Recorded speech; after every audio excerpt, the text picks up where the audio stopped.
52บทสวดธรรมะสังเวขาปัจเจเวขณะแปลสัพเพสังขารานิจิตนิจาสังขารคือร่างกายคือใจรูปธรรมนามธรรมทั้งหมดทั้งสิ้นมันเป็นทุกข์มันไม่เที่ยงเกิดขึ้นแล้วดับไปมีแล้วหายไปสัพเพสังขาราทุกขาสังขารคือสังขารคือร่างกายจิตใจและรูปธรรมนามธรรมทั้งหมดทั้งสิ้นมันเป็นทุกข์ทรยาพอเกิดขึ้นแล้วเกิดเจ็บตายไปทัดสัพเพธรรมะอนัตตาสิ่งทั้งหลายทั้งปวงทั้งที่เป็นสังขารและไม่ใช่สังขารทั้งหมดทั้งสิ้นไม่ใช่ตัวไม่ใช่ตนไม่ของเราว่าเราว่าของเราว่าตัวว่าตัวของเราทุกวังชีวิตตายชีวิตเป็นของไม่ยั่งยืนทุกวังมรณะของตายเป็นของยั่งยืนวันสังมายามริตพังเราจะพึงตายเป็นแท้มรณะโยมรณะปริโยสานามีชีวิตต่างชีวิตของเราเป็นความตายเป็นส่วนเราชีวิตต่างมีอนิจจตาชีวิตของเราเป็นของไม่เที่ยงมรณะมีนิยตาความตายของเราเป็นของเที่ยงวัฏฏะคนจะสังเวชอายังกายโยอาจิรังรักกายนี้มีตั้งอยู่นาเบตายวิญญาณโนคันพัสสะจิมยันชนโทอาขันที่สิ่งแล้วอติเสสติจากรองทัพปรวิงซึ่งแผ่นดินปณิคลาวิวัฒน์ประดิษฐ์เข้ามาเรื่องคนฝืนนี่ประทานหาประโยชน์ไม่ได้อันนี้เจ้าวัฏสังขาราสังขารทั้งหลายไม่เที่ยงนางอุปทาวายาธรรมิโนมีความเกิดขึ้นแล้วความเสื่อมเป็นพันธะอุปชิตวานิโรยันติขันเกิดแล้วยังดับไปเตสังบุญปสมุสุโขความเข้าไปสงบแล้วสังขารทั้งหลายเป็นสุขอย่างยิ่งสัพเพสัตตามรณติจากสังขารทั้งปวงกำลังตายอยู่มริสุจามริสเลที่ตายแล้วกำลังตายแต่เทวะหังมริสมิเราก็จักตายอย่างนั้นเหมือนกันนาทีเมเอธสัสโยความสดใสความตายนี้ยังไม่มีแก่เราเลยบทสวดในตายอย่างพิจิตอย่างพิจิตกุศลังกัมมังสัพเพหิภัตติหิกตังปุยังโนอนุโมทันตุสุนันตุโหโตเยเทวะอสมิงญาณิอธิคตายิคาโยกาสตาโหนตุสุกิตาโหนตุทุกขาปมุจจันตุมาตาปิตาสุกิตาโหนตุทุกขาปมุจจันตุสัพเพยติกาสุกิตาโหนตุทุกขาปมุจจันตุสัพเพอายติกาสุกิตาโหนตุทุกขาปมุจจันตุสัพเพปิสาสัพเพยคาสัพเพเปตาสุกิตาโหนตุทุกขาปมุจจันตุสัพเพอาจาริยุปัจจายสุกิตาโหนตุทุกขาปมุจจันตุสัพเพนะขัตตาสุกิตาโหนตุทุกขาปมุจจันตุสัพเพเทวสุกิตาโหนตุทุกขาปมุจจันตุสัพเพสมิทินังสัมมิชันตุโม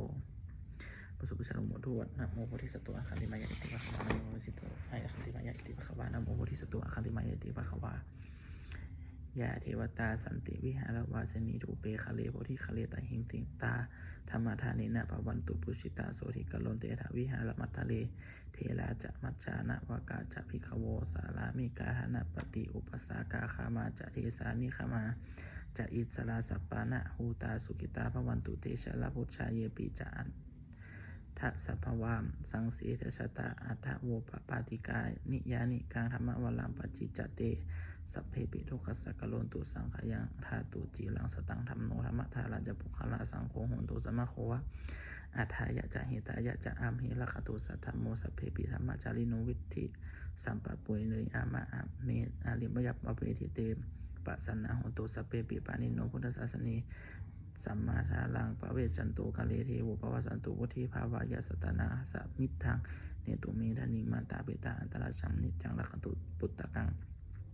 เอวังธรรมเมนะราชาโนปัสสังลักขตุสัพพทาเทวตาโอยวชนะคาถาบททรงเทวดาทุกขปัตตาจนิทุกขปยปัตตาจนิพยาโสกปัตตาจนิโสกาโหตุสัพเพปิปานิโนเอตาวตาจะอัมหิสัมภะทางปุญญสัมปทางสัพเพเทวานุโมทันตุสัพพะสัพปทิทิทยาทานังทันตุสัทธายาสริลังนาคันตุสัพพทาทาวานาพิละตาโหนตุสัจฉันตุเทวตาคตาสุมาคลังคาถาโหตุสัพพะสุมาคลังละคันตุสัพพะเทวตาสัพพะพุทธานุภาเวนะสุติโหตุนิรันตลังโหตุสัพพังสุมาคลังละคันตุสัพพะเทวตาสัพพะธรรมานุภาเวนะสุติโหตุนิรันตลังทรงตุสัพพังสุมาคลังละคันตุสัพพะเทวตาสัพพะสังฆานุภาเวนะสุติโหตุนิรันตลังสัพเพพุทธาปรปตาปัจจิกนันจะยังพลังอาหารตนาจติจนะละขันธ์พระมิสัมปโสสัพเพพุทธาปรปตาปัจจิกนันจะยังพลังอาหารตนาจติจนะละขันธ์พระมิสัมปโสสัพเพพุทธาปรปตาปัจจิกนันจะยังพลังอาหารตนาจติจนะละขันธ์พระมิสัมปโสสัพเพพุทธาปรปตาปัจจิกนันจะยังพลังอาหารตนาจติจนะละขันธ์พระมิสัมปโส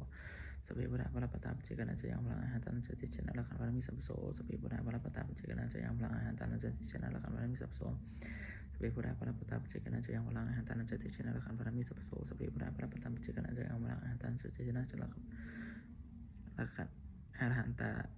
จะเตเชนะละขันพระมิสัพพโสสัพเพพุทธาปรปตาปิเจกนาจะยังพลังอรหันตานันจะเตเชนะละขันพระมิสัพพโส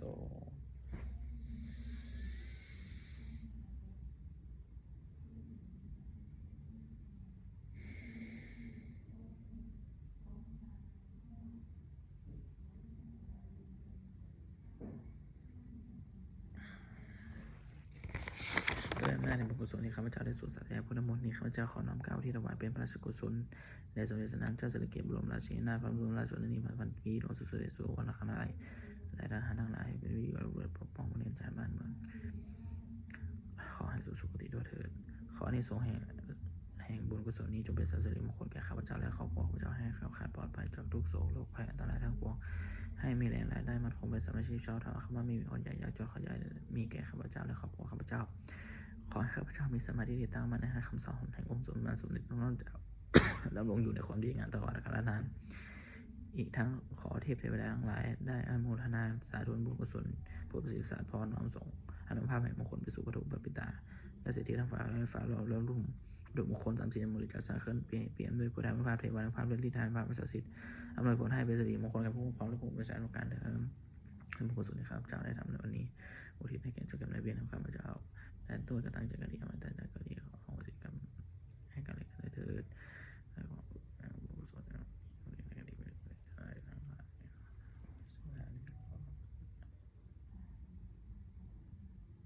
ขึ้นไปด้วยเถิดสาธุ